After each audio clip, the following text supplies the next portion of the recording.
Fote kozala ya nani tindika télévision papi kamwasi molobeli ya Fachi Beton mfumu waditunga kamwasi aza kosolola na bino actualité belé na semaine oyo weekend oyo indaki mabe lobby dimanche tokutanaki te nazalaki busy lelo en tout cas tokutani tokopona parce que tokosala 1 heure de temps te tolobaka bokolemba ngai donc tosala makasi na gérer temps parce que le temps aussi n'est pas notre partenaire.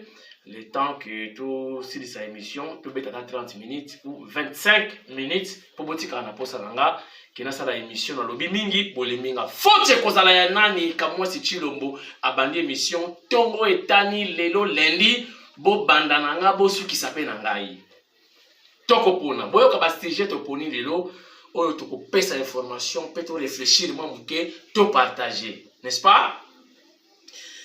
Toujours le makamou ya mafia na kati ya armée congolaise. Tout cela. Mais avec prudence. Mais tout cela. Parce que vous êtes obligé à vous informer de makamou ya kosala. Ya monga na pesi fati kombo ya sika. Kombo oyo ya mukwenge. C'est-à-dire fati réparateur de la République démocratique du Congo. Azako réparer Congo. Vous savez pourquoi Fachi Alobi a préféré, tout peut a souhaité après le départ na la tête ya Congo, ils ont la moine à moi aussi. Vous voyez pourquoi? On en parlera tout de suite dans cette émission. Chers internautes, liste ya mandataire au bas suspendre les bango. Je crois aussi que Sangwango na kotala, ce qui nous pèse à quelques entreprises awa. Oui, bah suspendre bon mais déjà bah congolais bah c'est peli mingi pour la suspension il y a PDG enfin DG ou PDG il y a SNEL na régie des eaux pour bango bah pesi biso bah maire de moko boko ndi matin na mboko courant na mai courant c'est le développement l'eau c'est la vie mais je vous dis bon donc c'est le développement bon donc c'est la vie on en parle tokobeta lisolo ya histoire ya chauffeur. Histoire à chauffeur. Histoire à chauffeur. Chauffeur nini wana? Bokoyeba na émission. Brazzaville basalisi biso batindi 84 tonnes de vivres pour la bande ko na biso ya Goma. On en parlera. Masola ba jeep hein. Boki masola ba jeep na ya ba député. Ah balobi mboso a refese mokonza mboka. Lisolo akati a beti yango audio bimi et panzani ya danger. On en parlera, peut-être la prochaine émission, mais na pour briefer mouke pour le temps na ça va recherche pour mettre les solo wana très bien. Et puis Facebook et Yindi photo ya China Rambo balaki na réunion ya redynamisation ya parti. Bango bazo pesa ba rapport, bazo expliquer ba stratégie. China Rambo a se destiné na ye bateau. Mutakana ki photo et réfléchir que le boko et que tina ma écriture ya China Rambo a destiné na ye bateau. On en parlera. Et monsieur Bandi, to Bandi na sango ya mawa, la page noire. La RDC est en deuil. Mais excusez-moi, je n'ai pas plus le temps ya kota pour ça la son de cloche pour si réellement c'est vrai. Si réellement c'est vrai. Sorry. Et à changer à la mouki, ça me crée des problèmes. Mais en tout cas, excusez-moi, la famille à Moutoubi de Santos, ceux qui ont fausse information, n'a pas on a conditionnel. Il semblerait que Moutoubi de Santos serait mort. Coach Moutoubi de Santos, bana kitambo mawa, bana ya mbinza mawa, bana ya matonge mawa. Donc Moutoubi de Santos, toutes les informations à Tongo, batuna bengi ba téléphone mingi ya kokanga, mais namoni déjà ba publier moi que Moutoubi de Santos atiki biso coach. En tout cas la famille Santos pour prendre à partir de si l'information est fausse, donc na PC vraiment na conditionnel que il paraîtrait que Moutoubi de Santos les codes serait mort. Donc vraiment respecter le principe médiatique. C'est-à-dire une information qui tombe à pic sans avoir peut-être eu le temps de vérifier, on peut toutefois la diffuser, mais au conditionnel. Le temps biso na binoto lukato yeba ti to comme 10 heures si c'est vrai ou c'est une fausse information que Mutubile Santos est décédé. Mais en tout cas, l'information aujourd'hui est tombée à pic que Mutubile Santos a couffé à peine. Bon, tu peux nommer conseiller de la Fédération congolaise de football à Tiki Postewana selon nos informations. Voilà. Réunion. Donc, ce qui a solo Mutubile Santos a couffé, n'a présenté ma condoléance na bana mangembo bana ya mbinza donc la famille biologique ya Mutubile Santos. Donc Santos, je le connais personnellement, ayebi ngai pe personnellement. Wana kulutu na ngai tokutana kana mingi na hôtel na ye na mbinza pigeon. Donc pire vie. Vraiment ce qui a tiki biso mawatro coach Mutubile Santos. Voilà, réunion, il y a redynamisation, il y a parti na bango. Balobi China Rambo azo koma rien pas. Tumda kangi photo. Donc appareil à photo comme ti et beti, oyo mikolo no système ba zoom. Ah, ba zoomer boy. Ba moni nzimwanga azo koma rien. Mais bango ba kina réunion bazo mona ki vont azo prendre les notes, to sala boyer, to sala sa ba polo. Bon, photo qui est dans ma matadiki bala, tu peux ça boyer, tu peux ça la boyer, parce que beaucoup de dans l'élection ils appuient. Pour mutula mutu, mutadinga tika la zate. Mutana ngi siko China Rambo photo za kupoma. Donc, et puis le la sténographie. Bon, peut-être le peuple musu ko mana ba style la bilo bozo maki ta ko mate, mais yemo ka ma kamazo koma, aza ko abrégé. Et vous l'appelez Morse. Bon. Voilà. Faut-il que ça aille dans l'échelle internaute na kati armée Mabui. Je vous dis, chef de l'État na PC Congo c'est un réparateur du Congo.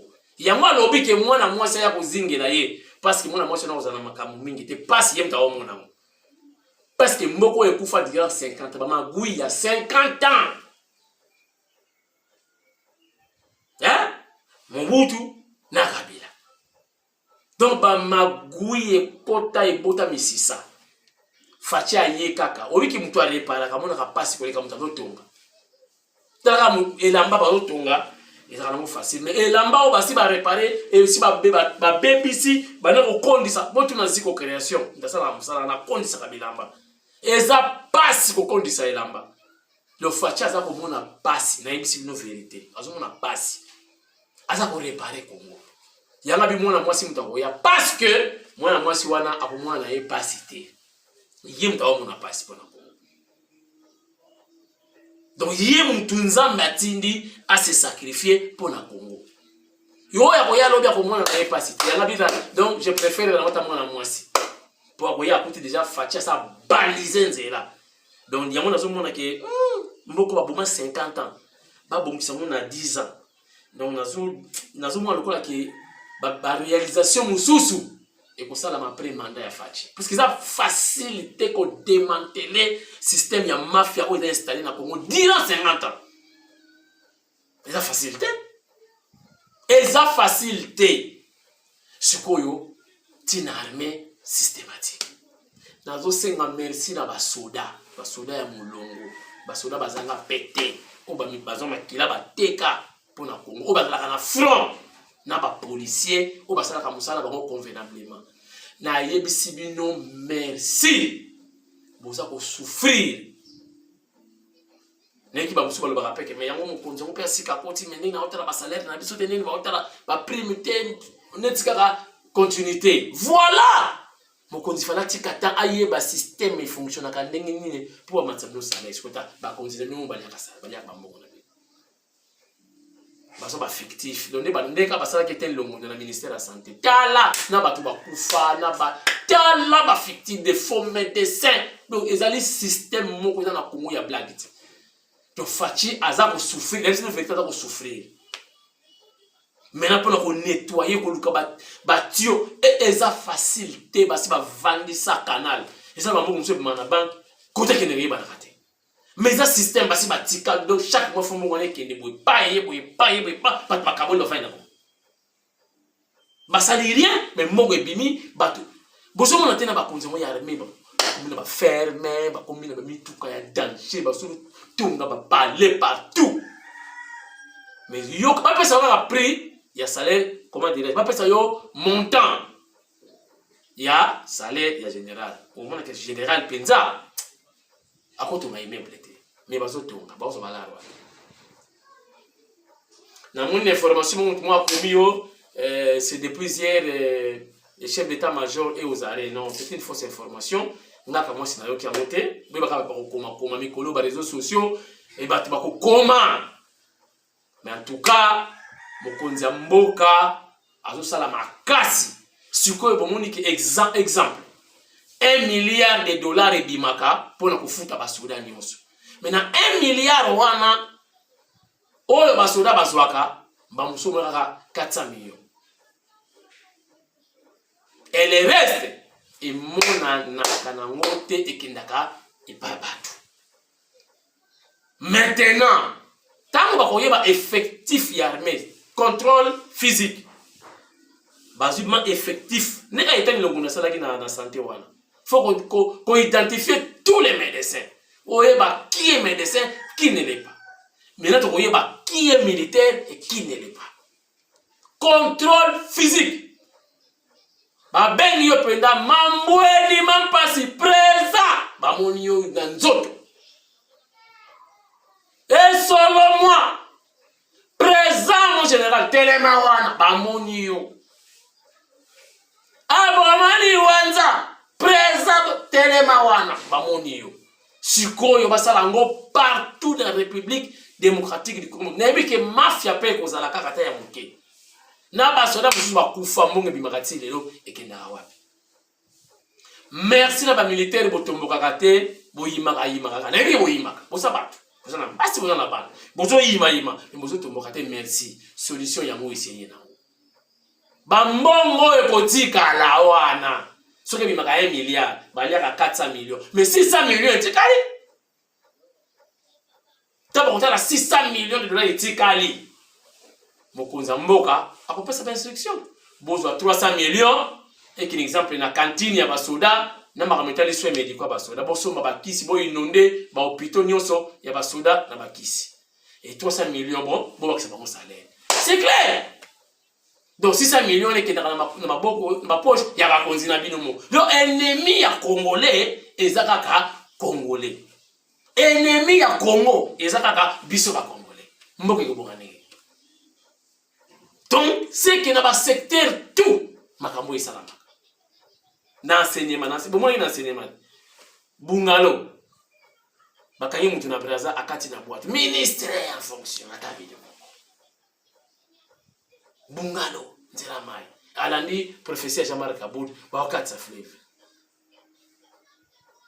Donc, mokonzi mboka azande kozongisa mboka na rai. Donc, mboka ezaki déjà déraillé.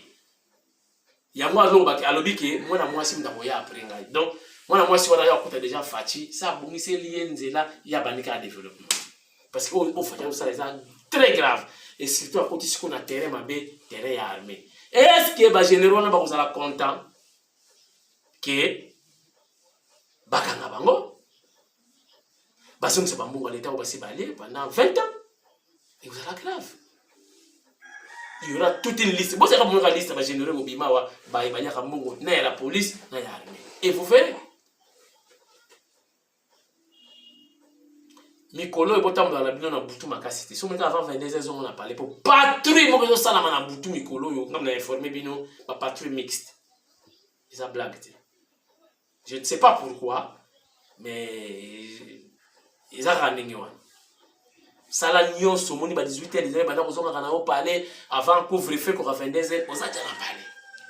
Après 22h les a bien te kotamwa na kisasa pour l'instant. Plutôt to sama loba ya mokonza mboka 22h za nanda.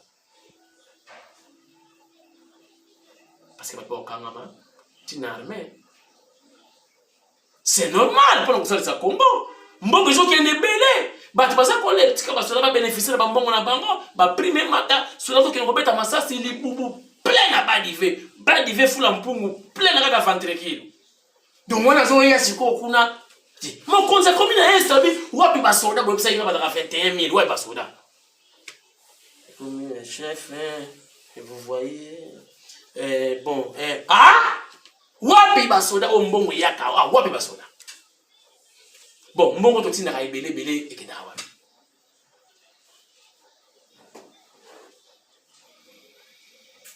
Bon, tu as vu que ma généraux ya bien bazali balingi mboka. Ya mabepe bazali. Ya malamu bazala basalisa Congo basalisa pays. Basasa basoda ya pasi wana o bakwenda na front. Salisa bango. Bon. Fachi le réparateur, azo réparer Congo.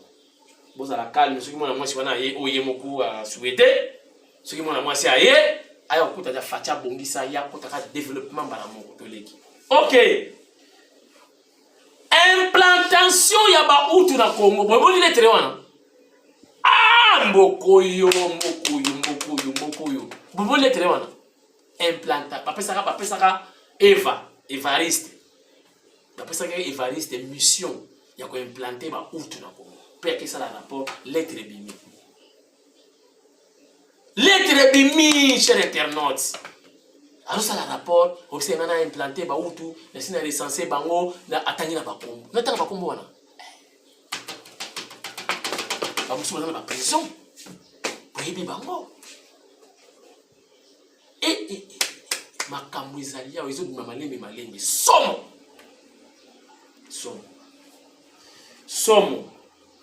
Bon, ba mandataire déjà va suspendu, liste za moulaï. Faute du temps na kotanga ba komo pendate, mais bon, na baka réfléchir déjà snel déjà. Donc wana jeke wana basi balongwe, na lobaki on bana kala mokonza mboka avant tsana batu bakonzi wana snel, mai na courant nzimwanga na Congo ezo sibati. Bango pe bavandi. To kotanga ba liste wana na émission ezali kuna. Ba ambassadeur lisusu bazo salisa mokonza mboka te. Ba ambassade nyonso ya Congo na ba pays étranger kuna. Donc, ba réclamation, ba passeport, les athées, ba zo faire souffrir ba Congolais. Ba mo ba dans la mission mususu ba ambassadeur. Tolo qui déjà à Portugal porté disparu. Azo mo anate ambassadeur à Portugal. Tayoki azo mo anate. Na Afrique du Sud kuti balé ba kangi. Nzambe na ngai. Boyo kanisoro ya chauffeur. Chauffeur oyo azali chauffeur ya batu ba jiraki 100 jours. Bokomi na boy ko exposer chauffeur là-bas. Chauffeur wana azali camarade ya chauffeur ya mundele moko boy. Et pour ça la ngana mundele na to yebani. Mundele ko metela ngali solo. Avant ba kangaye. Mundele ko metela ngali solo bi yo kali solo chauffeur. Chauffeur do metela master na chauffeur de solo. Siko chauffeur so ko tena mvo ba do metela mvo ma solo. Mvo ma mundele na metela ngali solo. Chauffeur no ba kabi quand on a ça la pas mutu 100 jours wana lobi de non soma le pango 1 million avant-hier soma le pango 1 million jour wana to non soma pango asobe kali so to kene kutu na misu na mbongo na ngome ngona katakara na nga to kene kuna ba misilar ba payer mapango ba pesa ngata moi 100 ta moni ni rien na ota ka bo na misu lisolo ya mbwa na muselekete bobi lisolo ya mbwa na muselekete o ka bo to benga mutu rouge wacha mutu boy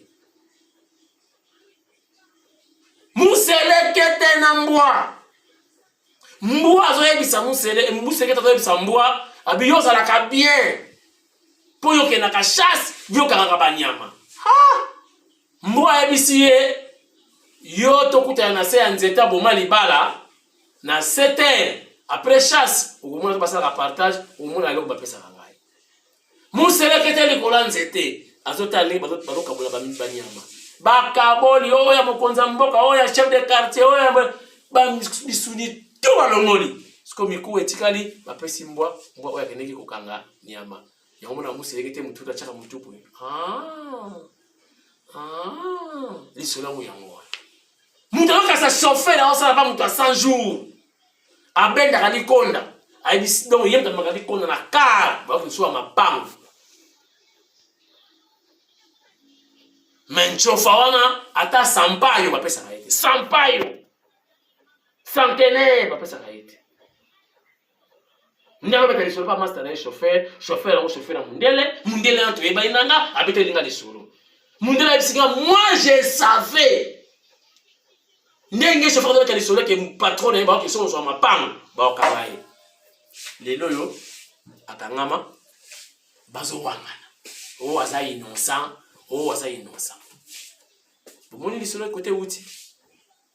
Ngabe na yebisa kabino nini? Seri mo na yebisa na émission mon abi. Ba yebisi ye. Maman Denise mutayebisa ka yabitala. Bon frère na yo hein. Il n'est plus content de toi. Yebisa kabino muti. Na émission mon bekala. Maman Denise ayebisa ka ye. Alobitala. Bon frère na yo hein. Aza contenté. Azo yoka azo mo. Changer bizarre. Parce que avertissement verbal hein. Ayoka kate. Pour bagi na plan. Mais bagi fati akoli a pao. Bagi na cop. Suko bata ke fati ngoma dessin animé adaya ate. Ou les fati adaye yesikoyo récupération. Allez. Kanga la machine de guerre. Karamadi. Andi makate.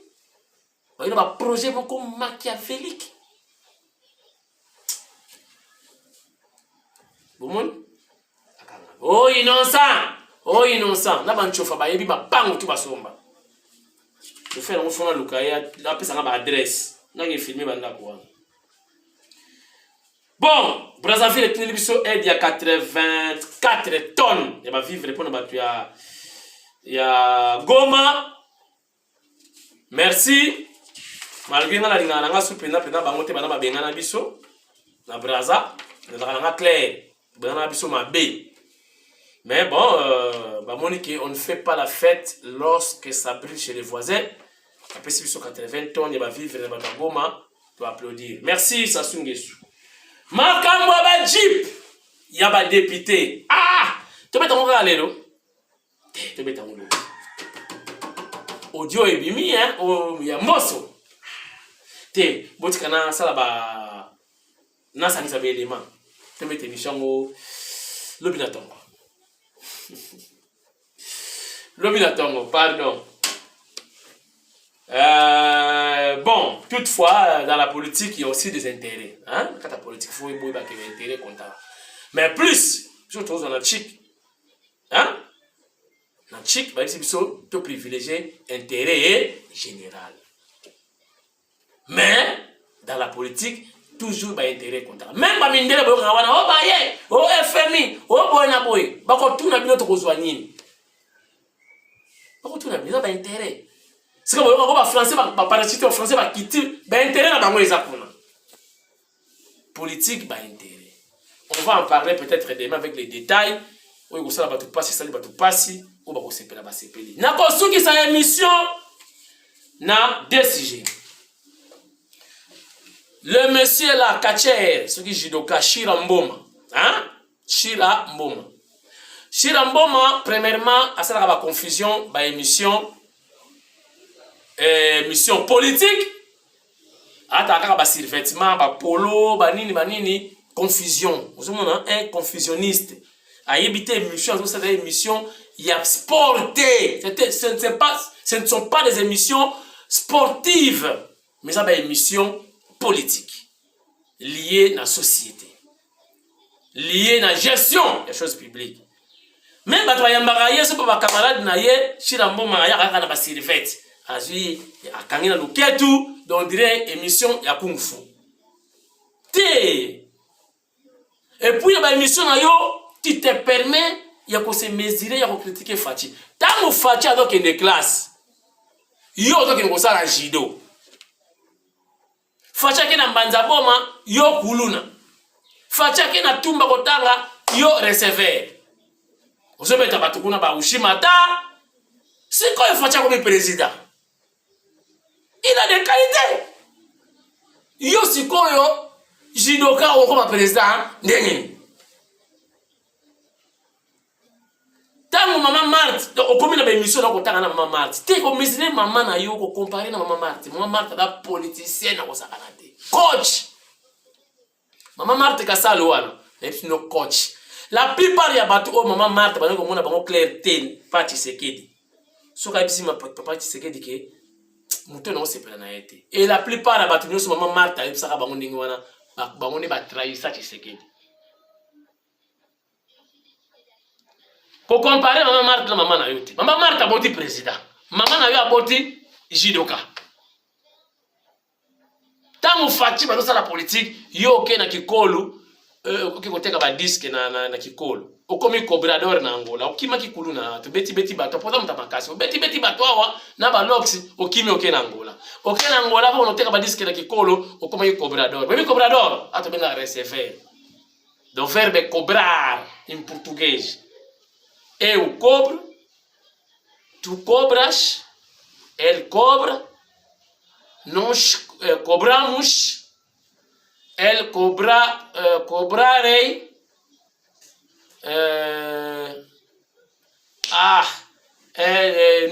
ele cobraram.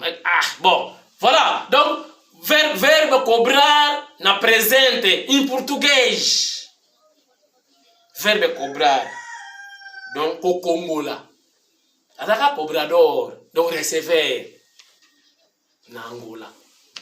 Oteki ba disque na kikolo, un disque 5 kwanza, dois disque 550 kwanzas.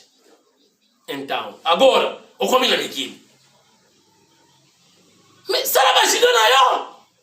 Zala ndeko na yo bokechu. On se comparer na Fachi, on critique Fachi. Donc il y a pas même photo, il y a pas photo. Je dois beta ba ushimata, ba fumi morote. Ba sasai. Beta masolo ajino na ba émission na yo. Tika Fachi on na niveau na ete. Okukotsa Maman Marthe na masolo na yo na Maman Marthe aboti président. Maman na yo aboti kuluna jidoka. Il y a pas match. Aboti cobrador. Kampala, bani kakwaku. Ba cobrador ba recever ya Angola ningi babelela kana ba.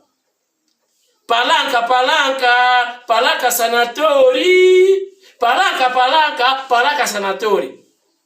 Dona ba recever do ba cobrador ya Angola bangoa. Yo cobrador vandera ba disco na kikolo, okino kritike Fachi, okritike Maman Marthe. Tangu Maman Marthe oti na Fachi na classe, yo ozo kini jido. Foti mozala yana. Yango zo mona des émissions politiques, ozo la takaka ba survêtement, ozo la ba polo. Dako suki saboye. Na ebisa kabena na canal, naza canal. Naza nanga rien. Nanga motopamba.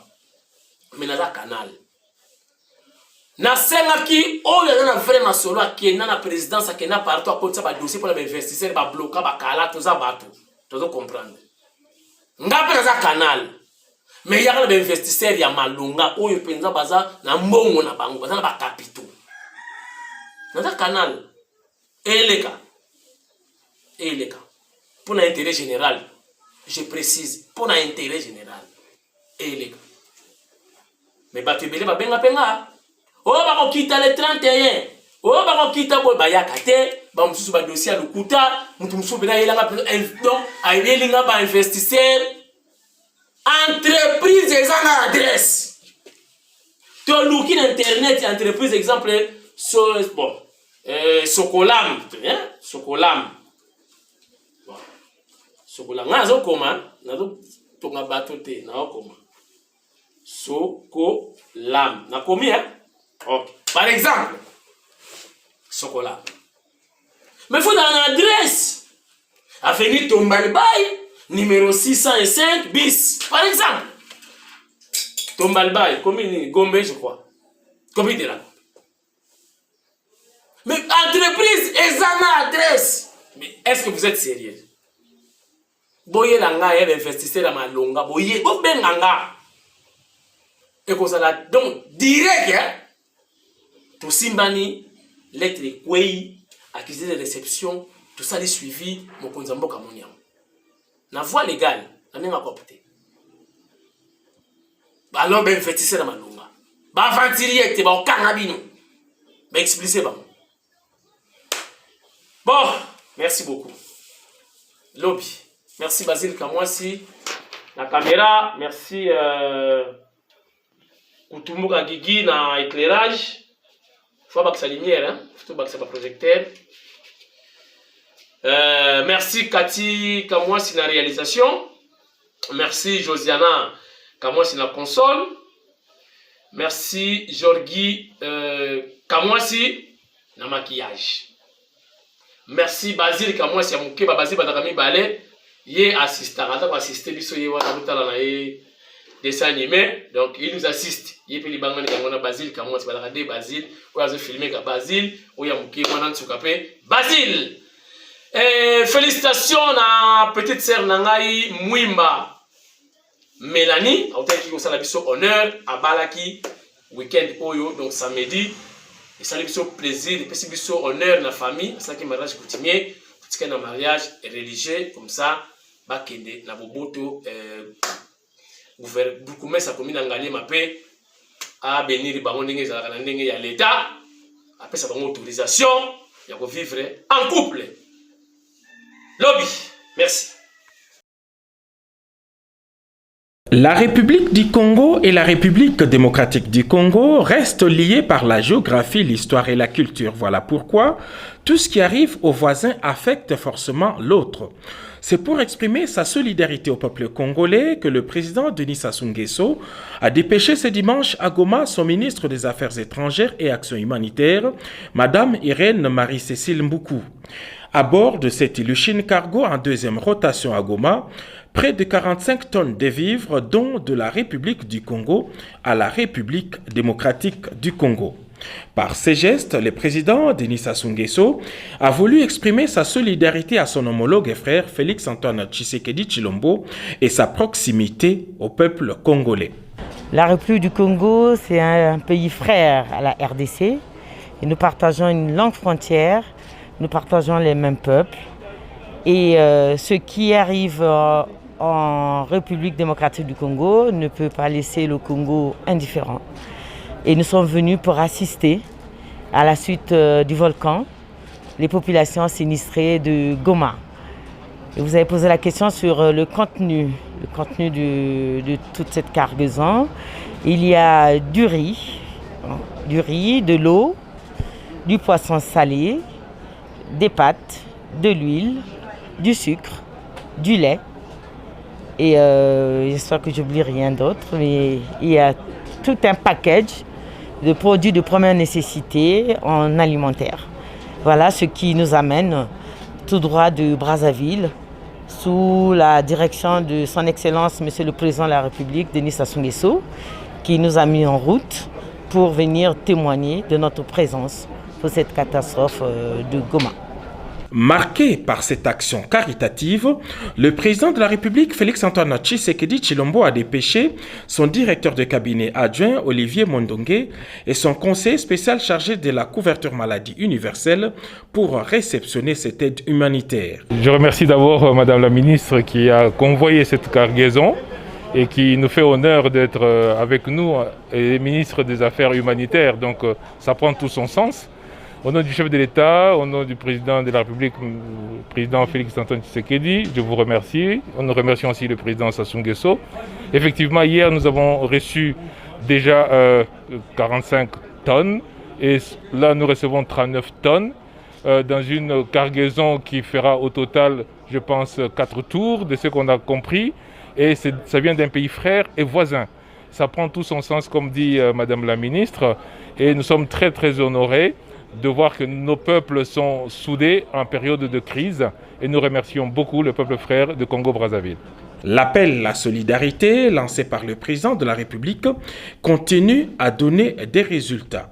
En tournée humanitaire et sécuritaire dans les provinces de l'Est, le chef de l'État supervise lui-même les opérations pour le plus grand bien de sa population.